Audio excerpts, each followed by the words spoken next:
Please, fellow cousins, don't trust some of these prophets and prophetess. Not all of them are of God.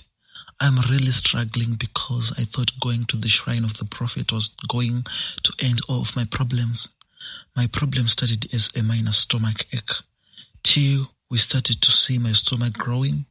In the first days, my parents thought I was pregnant. They failed to understand when I told them I never slept with any man. With time, the womb started to... Yellow viewers, welcome once again to another educative episode of African Confessions HD, right here on Extraordinary Africa. My name is Solution Uncle. If you're still new, in this show we publish lifetime confessions. Usually we publish anonymously for their own safety reasons. Ladies and gentlemen, if you feel you do have a story you want to share, you are seeking for advice, this is the right platform for you. We do it for free. If you want us to hide your name or your identity, we will hide. Don't worry. Don't be shy. Don't be afraid. Our WhatsApp number is +263 775 597 775 +263 775 597 775, or you can contact our PR Fidel at his Gmail account, fidelgoch@gmail.com. Ladies and gentlemen, I don't want to waste more of your time here. Let's go straight into the confession. Solution Uncle, please publish this message of this. Please, my sisters, let's not trust some of these prophets. Some of them are evil. This is what one of them did to me. You worsened my problem. Now I heard from a prophet I consulted that he is actually the one who put the problem on me. I went to the next prophet. I was told the same. I went to Sangomas. I was told that the prophet who inserted the problem is the one who removed it and put another one so that I can continue to follow him at his church. This thing is affecting me. It started when I was a child. I grew up staying with my auntie. My parents were working outside of the country, so they left me with my auntie, the younger sister of my father. I was going to school, staying with my cousins and auntie. Everything was okay. Till when I was around 8 years old, I started developing this pain in my stomach. It was like a stomach ache.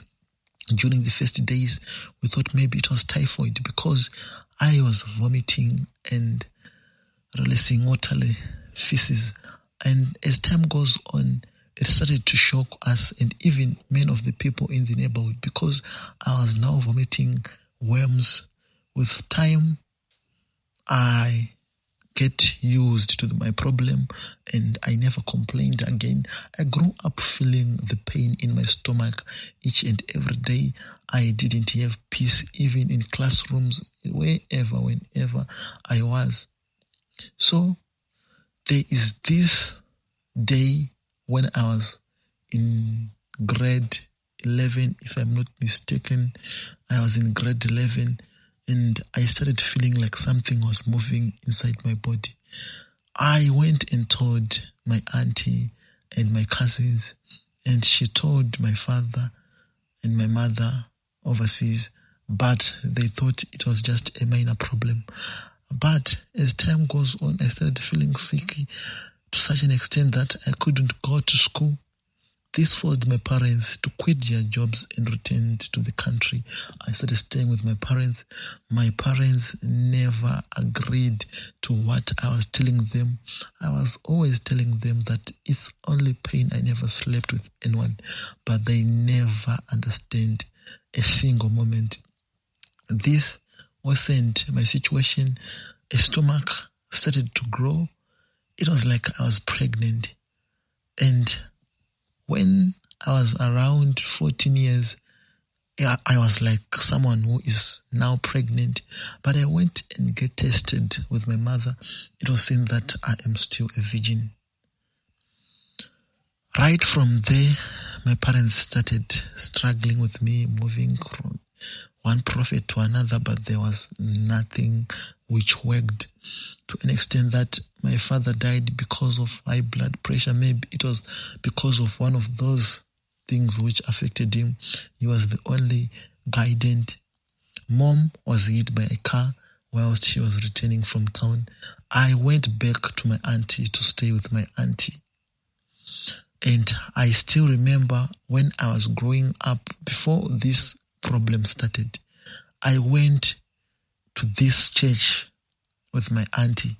The church is popular in South Africa. The church is popular in Zimbabwe. The church is well known. The prophet is well known. We used to go there with my auntie, and as soon as we stopped going there, this problem of my stomach started.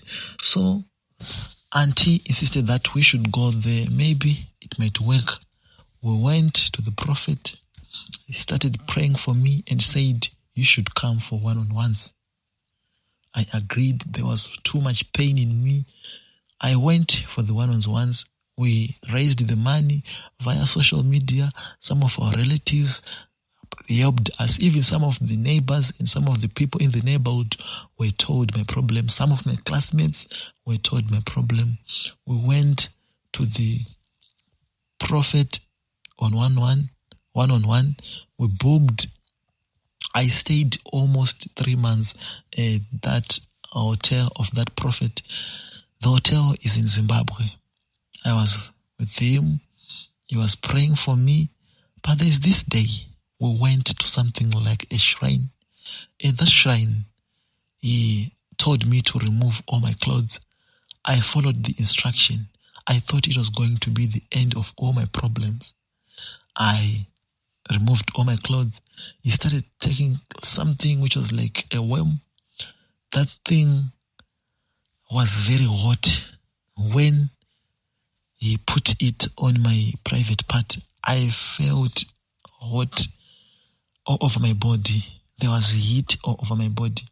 And the thing started moving around inside my womb. The prophet said, hey, for you to be okay, I should put my manhood, because it's a blessed one. That's the only way this worm and your problem can end. I slept with the prophet. He raped me and he gave me money so that I can keep quiet. The following day, the stomach just vanished. I went to the church. I'm one of those people you saw telling you my testimony. But that's what happened in the background. Now I am always feeling that thing he put into me is coming to me. I started hating boys. I started hating every man. I don't have a boyfriend from that time. I am not married. I am turning 40 next week. This is what is happening to me. Just because I am now worried, I went to several prophets and sangomas. They told me the person who removed the problem is the person who put that problem. So, my fellow sisters, let's not trust some of those people. Let's do a check before we go to those churches. They are evil ones. They put a problem in you so that they can remove it in camera. This is what they are doing. They did it to me. It's not hearsay. Be careful. Where are you going to those churches? You need to pray on your own. This is what is happening to me. And I don't have who can help me. My parents died because of that problem of mine. The sangomas and prophets I consulted are saying the only person who can set me free is that prophet. I am afraid he is rich. He can sue me. Please, Solution Uncle, don't disclose my identity. I will be in trouble or else I will be sued. Yellow Solution Uncle, please publish my confession anonymously. I will be in trouble because this prophet I'm about to expose is well known in South Africa. He is well known globally. He is well known in European countries. Some of his followers came to services from countries as far as the United States of America. I am in trouble. since I joined that church. I joined that church because I want this evil spirit of a human being which was following me to get rid of me. I was a child in the forest. I came to a point where I see a dead body. I decided to tell no one. And from that day, I have been dreaming the body say, go and tell the police. Go and tell your relatives so that my relatives can find me. But I remained quiet. The thing has been coming to me all over my life. So I went to this prophet, thinking maybe he can help me to stop this spirit of a human being to come to me, because I never played a part when he was killed. But the prophet took advantage of it and said, you came too late. And if the police knows that you saw that dead person and never told them, they are going to sue you and you will be taken to jail. I was afraid because of that. The man said, yes, I can stop the spirit from coming to you, but you will be working under me. So I've been used by this prophet. We do evil works, especially at night. We will be at graveyards. We mainly want those graves with fresh human bodies.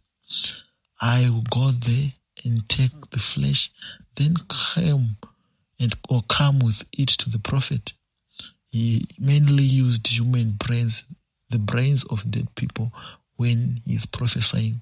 So I've been an agent, a person who has been sent to go in these graves. Most of my times, especially at night, I will be in graves. This is affecting me, where I am going with this life. Yes, I know I will be sued and no one will take care of my children, but this thing is affecting me. Till when this prophet will stop using me? He is giving me everything. I have a mansion, I have a car, I have a lot of money, but I am tired of spending most of my time with dead bodies. During this past festive season, I was at this cemetery because there was an accident which killed family members. How can I spend that whole festive season in graves, collecting the brain to the prophet? This is my confession, and this thing is affecting me. Solution Uncle, please publish anonymously. Our next confession is as follows. Yellow Solution Uncle and Extraordinary Africa fans, please hide my identity when you publish. We have been married for a year, and I can see that the way we were raised is starting to show in our marriage. I love him and I want this to work, but he always lacks initiative or forgets important things. There was a time I wasn't well, so right after work I went to sleep. My husband knew I wasn't well and he didn't lock the doors that day. Even the main gate was left unlocked. I always do it and he did not. We couldn't have been robbed. When he wakes up in the morning and the lights are on outside, he doesn't notice. I always switch them off. We have a dog. If I am not home, he always forgets to feed him. Meanwhile, he plays with him a lot. There are minor things he doesn't see, and if it was just one of them, I can live with it. But basic things he is supposed to know or do as an adult, he doesn't, and I didn't notice this during dating because we were not living together. He always forgets to flush the toilet. Our toilet and the bath is all in one room. So when he does that, I am going to bath. The stench in the bathroom is unbearable. One time he was washing the dishes and I think he had a call and left tape running for a long time. He bent my clothes when he was ironing because he got distracted. He said he can't explain but apologized to me. I point them out. He says I'm acting like I'm perfect and is just forgetting sometimes. You will be in town thinking your husband is home, so things are in order, but you return to see the opposite. It's like being with a child at home. Could there be more to this? Like something you should get checked, because it's not normal for a man in his 30s to be this forgetful with no environment awareness. It's very serious.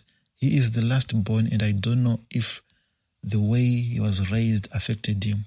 Even with that, it's not normal. Kindly advise me on how to help him solve this. It's really affecting our marriage. He always misplaced his remote or can't find his boxers. A lot. Could there be a more serious cause of this behavior? We dated for 2 years before marriage, and I have never noticed any of these things.